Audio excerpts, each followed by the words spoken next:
Busog-busog sa eskwelahan. Karon nga buntag, ato na usab makatunan ang lain nga paagi sa organic fertilizer.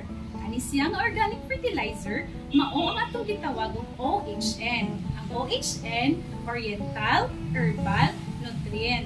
Unsa ni siyang organic fertilizer? Kani siyang organic fertilizer, usa ni siya nga magpatabang nga ma-boost ang immune sa atong mga tanom.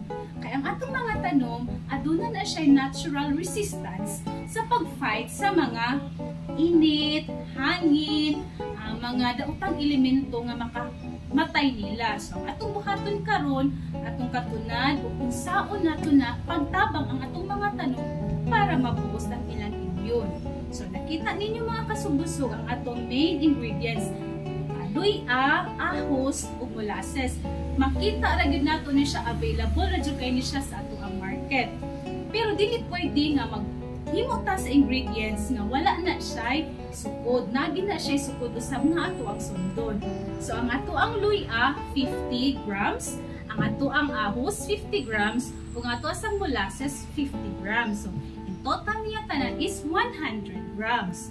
Karon ato na siyang ibutang sa kani nga sudlanan. So nindot siya nga dako imong sudlan sa imong himuon nga organic fertilizer para dali ra ang pag-ferment sa imong himuon nga organic fertilizer.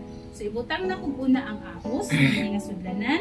So ahos, dayon ang sunod nato ang luya. So ma-smell good nato ang ilahang aroma nga humot jud siya kaayo sa tanan no. Luya, ahos, dayon inig kahuman, atong ibutang si molasses. Okay. So tarungon lang gid nato siya butang. Nga dili lang sad nato nga ibutang na nga ingon ani lang kun dili kinahanglan i-mix sa din nato siya og tarong para ma-absorb gyud sa kada ingredients. Mas nindot man gyud nga ma-mix og tarong nato na ang mga ingredients kay ma-absorb nila dayon. Okay.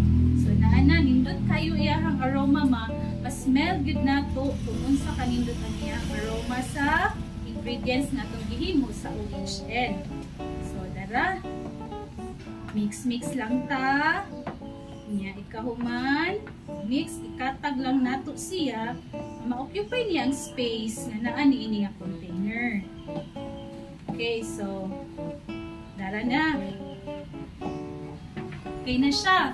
So once na mix na nato siya, dili na nato siya idiretso ha. So magpaabot ani niya og 5 days.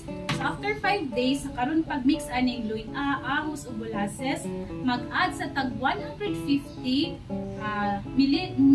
ml nga suka, nga kato siyang coconut nga suka.